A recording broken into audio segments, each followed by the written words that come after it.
औरत अगर तिन्ना गल्लां ते अमल कर ले ना तो औरत की जिंदगी खुशहाल जिंदगी बन जाएगी, मुहब्बत भरी खुशियां वाली जिंदगी बन जाएगी और जिंदगी के अंदर खुशहाली नज़र आएगी।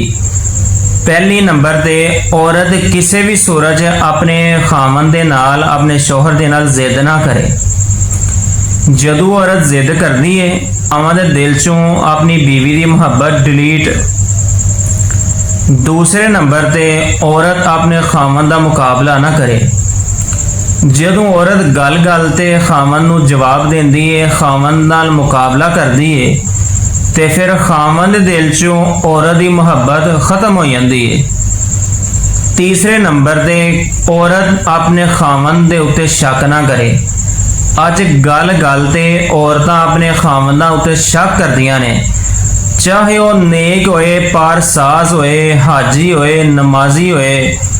यकीन जानो जमाना उन्होंने वली कवे तो जमाना उन्होंने हया की गवाही दे, जमाना उन्होंने अल्लाह का वली के, पर बीवियां ने फिर भी उन्होंने इतबार नहीं करना होंदा, फिर भी शक ही करना होंदा है।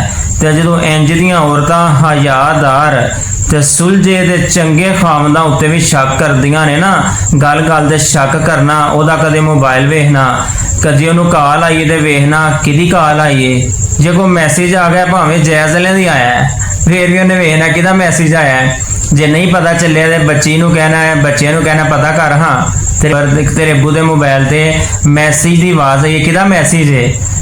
जे बच्चे नहीं वेख सके फिर उन्हें कहना मोबाइल दे हाँ जरा, मैं ज़रा अपने भरा फोन करना है ताकि मैं वेख ला किहदा मैसेज आया है। इंसान नूं इन्ना भी जिहड़ा ना इतमाद तो खाली ज़हन नहीं रखना चाहिए, इंसान नूं इन्ना भी शक नहीं करना चाहिए। जदों औरतां इन्ना ज़्यादा शक अपने खामदां दे करदियां ने ना, फिर खामद भी उन्हां कोल तंग आके जिस चीज़ का उन्होंने डर होंदा है खामद फिर वो काम कर गुजरते हैं, दूसरी शादी कर लेंदे ने।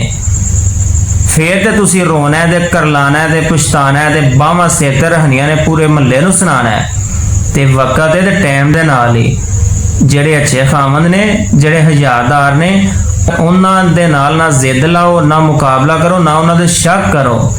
क्योंकि जदों एक खामद नूं अपनी बीवी दे कोलों मुहब्बत नहीं मिलनी, बोलन च मुहब्बत नहीं मिलनी, जिंदगी गुजारन च, बल्कि उन्हें मुकाबला करना है, उन्होंने अपनी बीवी दे कोलों मुहब्बत नहीं मिलनी, इतिमाद के लिहाज नाल, यकीन के लिहाज नाल, उन्हें जदों गल करनी शक दी करनी है, उन्होंने अपनी बीवी दे कोलों चैन नहीं मिलना। अपनी बीवी दे कोल बह के एक जगह ते जिंदगी बसर करके गुजार के भी उन्होंने अपनी बीवी दे कोलों सुकून नहीं ना मिलना। फिर उन्हें कहना मैं इंज दी नाल हुण ब्याह करावांगा जिहड़ी मैनूं सुकून दे। ते जदों पहली बीवी मौजूद होए तो खामद दूसरी जगह शादी करन लगदा है ना, तो फिर इंज दे खामद अगली नूं पहले दसदे ने कि ते नाल शादी कराने का मकसद है ही कि यह चीज़ां मैनूं मिलनियां चाहिए ने, पहली ने नहीं दित्तियां, जे तू देंगी तो मैं तीसरी नहीं करांगा।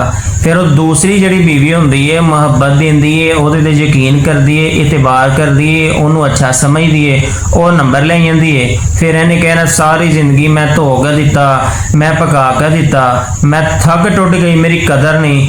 कदर और इज्जत तू अपनी आप खत्म की है, अपनी आप घटाई है, किसी ने तेरी इज्जत खत्म नहीं की।